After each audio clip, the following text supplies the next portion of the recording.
Let's get started with our first news. Dana White goes off as Ilia's ongoing beef with Petr Yan continues to catch fire across the MMA world. Ilia's name has dominated headlines all week, all because of his escalating back and forth with Yan. It all kicked off after Yan spoke to Russian outlet Golos OV MMA following his latest win. Unlike his calmer English interviews, Yan went much harsher and flat out said he broke Merab. Those comments exploded online and quickly landed right in front of Ilia. The tension between these two isn't new. Ilia was originally set to debut against Yan back in 2018 when he was just 21, but the matchup fell apart and Yan ended up fighting Jin Soon instead. Still, the heat between them never cooled down.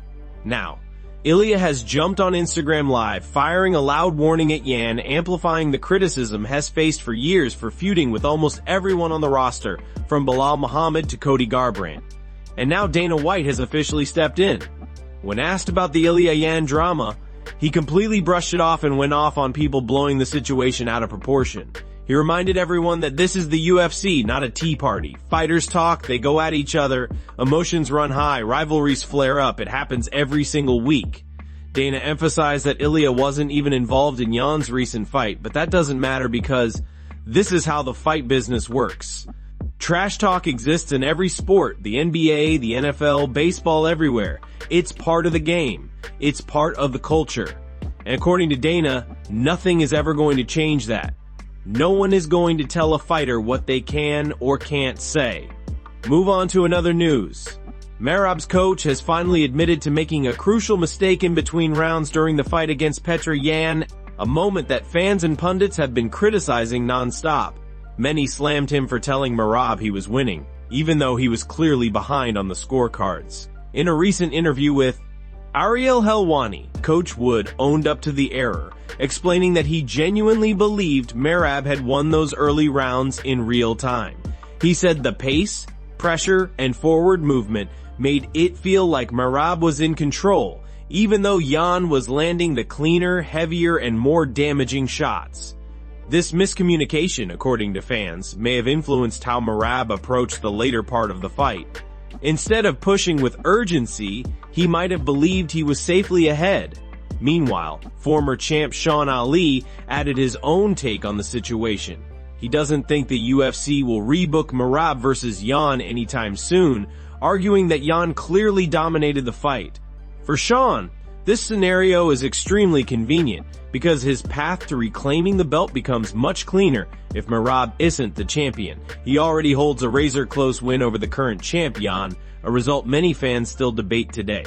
Some analysts even believe Yan edged it. Still, with Merab coming in with an insane winning streak that nearly tied Anderson Silva's legendary run, the UFC will most likely book an immediate rematch for 2026. Looking forward, Umar Nurmagomedov is scheduled to face Figueiredo for the next title shot once Yan and Merab settle their rivalry. This matchup has already created serious buzz, as Umar is considered one of the most composed and dangerous fighters in the division. His ability to seamlessly mix grappling, striking, and fight control makes him a massive threat. Coach Wood gave more detail on the mistake during his interview.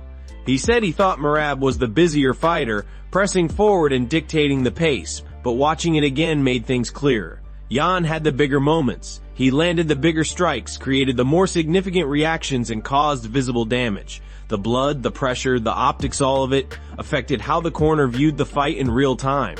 Wood admitted that perspective can shift quickly under pressure. He said that if he made a mistake, he must fix it moving forward and ensure he stays fully objective when cornering. In the moment, the entire corner felt they were up in those early rounds, but reviewing everything now, he understands exactly where things went wrong. Move on to another news. Khamzat is facing major backlash online after his latest ESPN interview, where he called out Alex Pereira, claiming Pereira is scared of him and running away. Fans immediately pushed back, calling the comments delusional and out of touch, especially since Pereira is openly chasing a far more dangerous matchup, John Jones at heavyweight. Many argued that if Pereira is willing to fight the greatest heavyweight ever, there is zero chance Hess afraid of Khamzat right now. Social media lit up with mockery, memes, and criticism, pointing out that Pereira has been taking nothing but high-risk challenges since entering the UFC. While Khamzat has barely fought in recent years, Pereira, meanwhile, has made his plans extremely clear. He wants his next fight at heavyweight, and has no interest in defending his belt against Carlos Ulberg. His target is much bigger, either John Jones or the winner of Tom Aspinall versus Cyril Gane. This comes on the heels of his dominant UFC 320 performance, where he avenged his loss to Ankalaev with brutal ground-and-pound elbows. In a recent Instagram post, Pereira revealed he hasn't stepped on the mat since that fight, hinting at a lingering foot injury. Still, he assured fans that his recovery is going well and that he plans to return in early 2026, continuing one of the most ambitious multi-division runs in UFC history. During his ESPN interview, Khamzat doubled down. He said the fight with Pereira is good for both of them, and insisted the UFC doesn't want to give Pereira to him. He accused Pereira of switching his stance, first accepting the fight, and then suddenly saying Khamzat isn't a good matchup. Khamzat mocked the idea that Pereira is more famous than him, saying that if he simply posts hi on Instagram, he gets more views than Pereira's entire fight. He argued that Pereira knows exactly who would win and that everyone else does too. Despite calling Pereira one of the best strikers and acknowledging his knockout power, Khamzat claimed that Pereira is not on his level. He said that if you asked 99% of UFC fans who would win, the answer would be obvious. The comments triggered even more backlash, with fans calling them unrealistic, insecure, and disrespectful toward one of the most accomplished fighters in the sport today. Move on to another news. Sean O'Malley has slammed Merab's coach, John Wood, who has been under fire ever since UFC 323, for telling Merab he was up 3 rounds against Petr Yan. Wood appeared on the Ariel Helwani show, where Ariel asked him to explain why he said something so far off from what fans and analysts saw. Ariel admitted that watching from home, he scored at 50-45 for Yan, or at worst 49-46, and noted that while it was hard to hear everything between rounds, it genuinely seemed like Wood believed Merab was winning.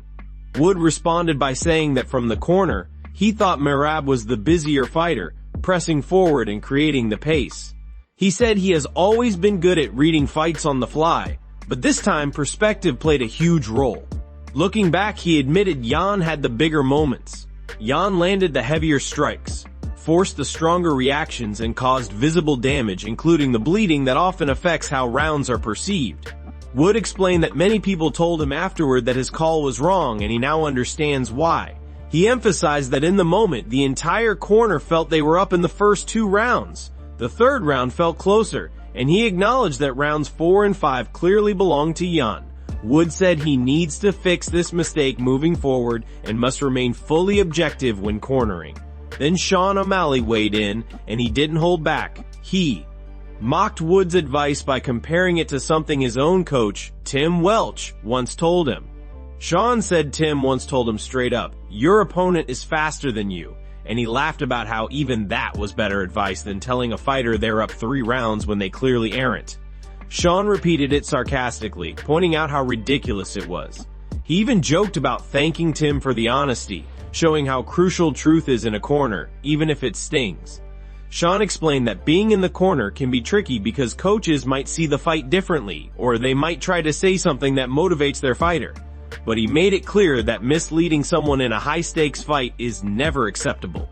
Misreading the fight that badly can cost a fighter everything, and in Merab's case, many believe it did.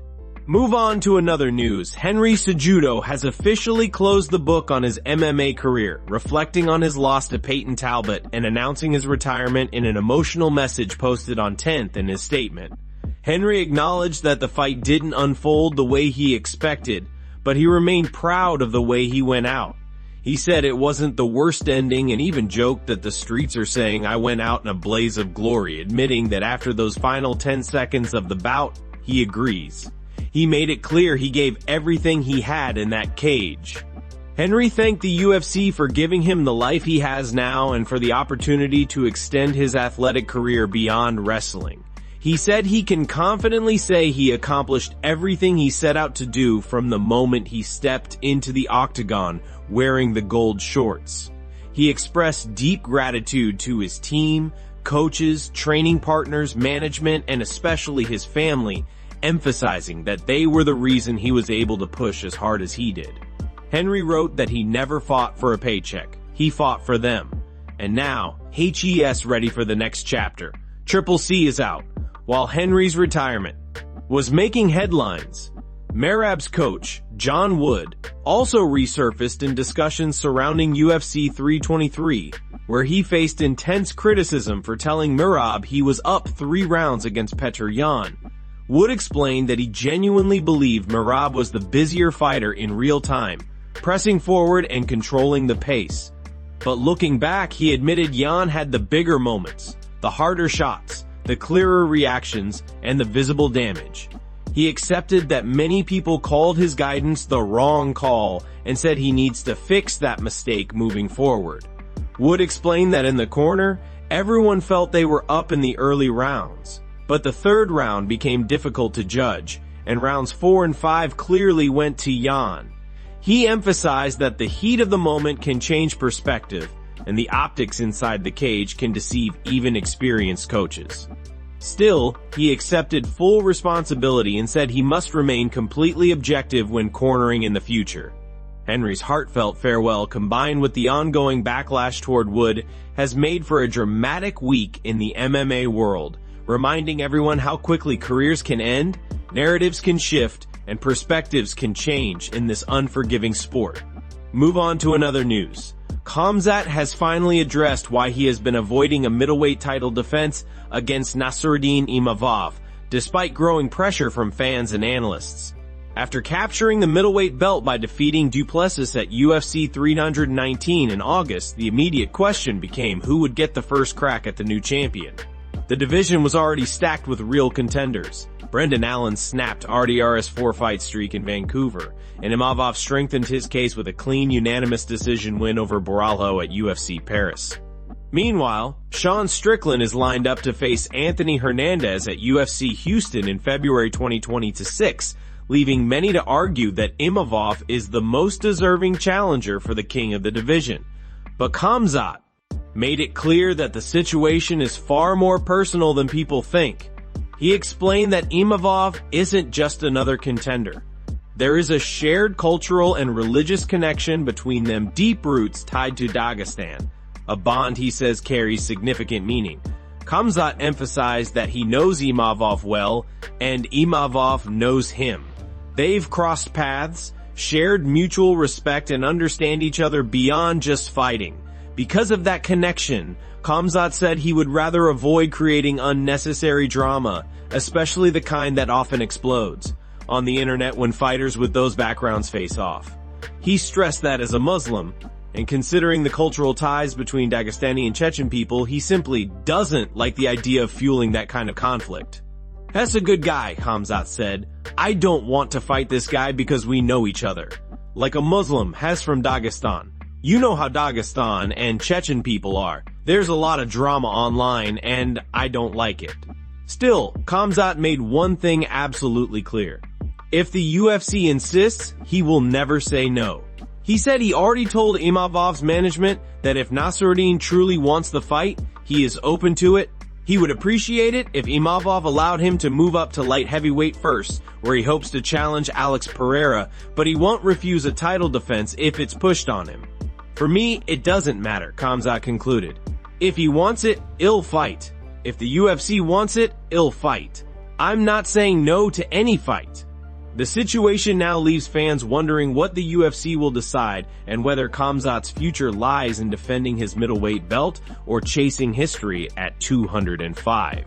Move on to another news. Daniel Cormier says the next UFC flyweight title fight should happen immediately, and in his eyes, the answer is obvious.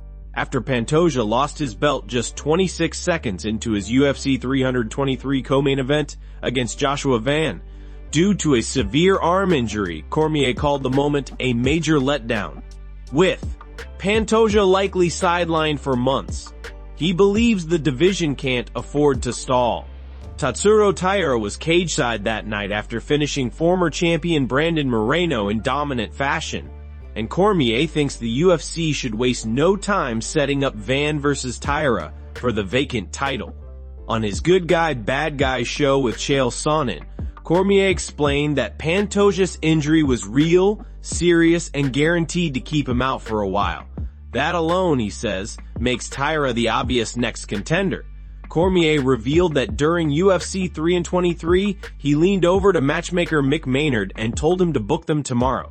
He emphasized how little damage Taira took against Moreno, noting that both men spent most of the fight locked in a strange triangle position with minimal exchanges. With both fighters fresh, Cormier argued that there's no reason to delay. He also pointed out that early 2026 pay-per-view cards are already shaping up, with Alexander Volkanovski fighting on February 1st, and the UFC often stacking those events with 2 title fights. In his view, adding Joshua Van versus Tatsuro Taira to UFC 325 would keep the division active, exciting, and moving forward. Cormier broke down the timing. If Van and Taira fight 2 months after Pantoja's injury and the winner takes around 6 months off before the next defense, that brings the timeline to about 8 months. By then, Pantoja would either return for a rematch with Van or challenge a brand new champion. Either way, the flyweight division stays alive and refreshed. Before losing his belt, Pantoja defended it 4 times against Brandon Royval, Steve Erceg, Kai Asakura, and Kai Kara France, but now the division is wide open, and Cormier says the UFC should strike while the moment is hot.